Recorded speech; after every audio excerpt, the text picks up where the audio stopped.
दिन भर मेहनत करके क्या फायदा, खरीदारी नहीं है तो। कई दिन गुजरे लेकिन पेट भरना ही मुश्किल हो गया। तब शिवराम ने सोचा, अगर यही हाल रहा तो भूखे मरना पड़ेगा। क्यों न यह भट्ठी बेचकर परदेश जाकर नया काम शुरू किया जाए। उसने भट्ठी एक सेठ को बेच दी। सेठ ने 5,000 रुपए दिए। उन रुपयों से शिवराम ने गोगामुख से ट्रेन पकड़ा और लखीमपुर रवाना हो गया। कुछ दिनों के बाद वह लखीमपुर नामक नगर, वहां के बाजारों का निरीक्षण किया, लेकिन हर चीज बहुत महंगी थी।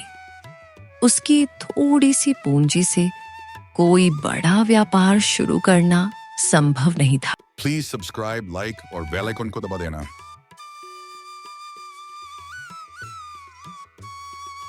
आखिरकार उसने एक पुराने चौबारे को किराए पर लिया और बाहर बड़ा सा बोर्ड दिया।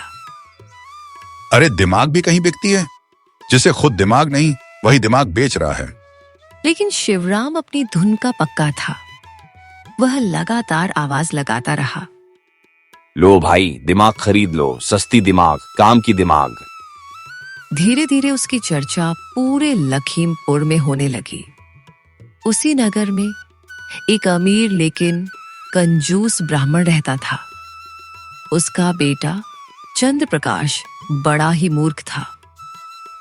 एक दिन वह शिवराम की दुकान पर पहुंचा और बोला, भाई मुझे 5,000 रुपए की दिमाग दे दो। शिवराम ने पैसे लेकर उसे एक कागज दिया। उस पर लिखा था, जब दो लोग लड़ रहे हों तो खड़े होकर देखना बुद्धिमानी नहीं। चंद्र प्रकाश घर जाकर खुश होकर बोला, बापू देखो, मैंने 5,000 की दिमाग खरीदी। लेकिन ब्राह्मण क्रोधित हो उठा।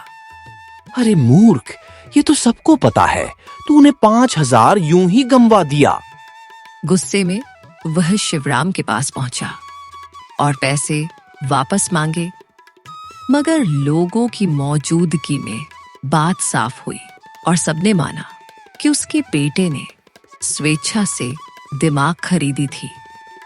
कुछ दिनों बाद राजमहल की दो दास बाजार में तरबूज को लेकर आपस में झगड़ने लगी। चंद्र प्रकाश वहीं खड़ा होकर देखने लगा और दोनों ने उसे गवाह बना लिया। जब दरबार से बुलावा आया तो वह डर गया और पिता संग शिवराम के पास पहुंचा। शिवराम ने 500 रुपए लेकर कहा, राजा के सामने गूंगा बन जाना। ठीक है, आप हम चलते हैं। दरबार में जब उससे सवाल किया गया तो वह हूं।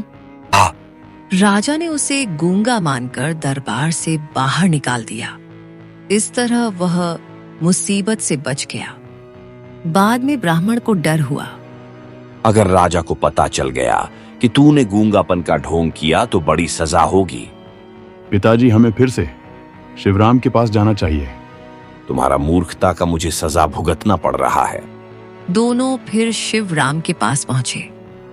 इस बार उसने 1,000 रुपए लेकर कहा, एक दिन राजा के पास जाकर सारी सच्चाई बता देना, वही तुम्हें बचाएगा।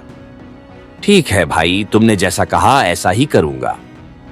उन्होंने वैसा ही किया और राजा उनकी सच्चाई देखकर प्रसन्न हुआ। हे ब्राह्मण, उसे दिन आपने गूंगा बनने का ढोंग नहीं करते, शिवराम तो एक न एक दास का जीवन कारागार में बिताते। साथ ही शिवराम की दिमागी की चर्चा दरबार तक पहुंची। राजा ने शिवराम को दरबार में बुलाया और कहा, हाँ महाराज, क्यों नहीं, लेकिन मुझे 2 लाख रुपये चाहिए। उन्हें तुरंत दिलवाए और शिवराम ने राजा को एक छोटी सी टोली दी और उसके अंदर एक कागज था। कागज पर लिखा था, बिना सोचे समझे कोई काम मत करना। कुछ दिनों बाद राजा को बीमार हुआ।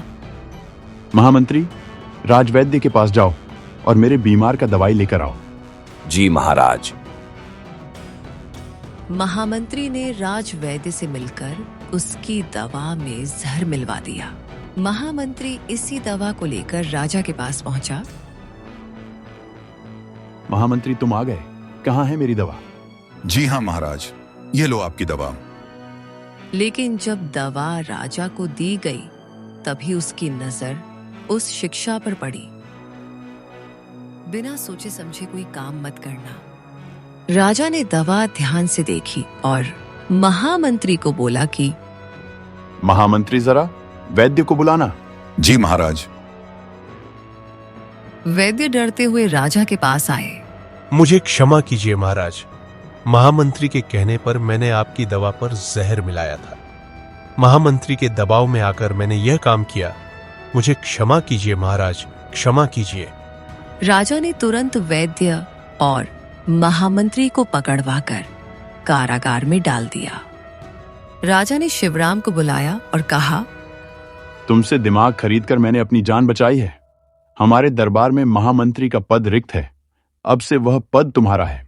शिवराम ने विनम्रता से पद स्वीकार किया और कहा, महाराज, मैं आपके विश्वास और सम्मान को कभी ठेस नहीं पहुंचाऊंगा।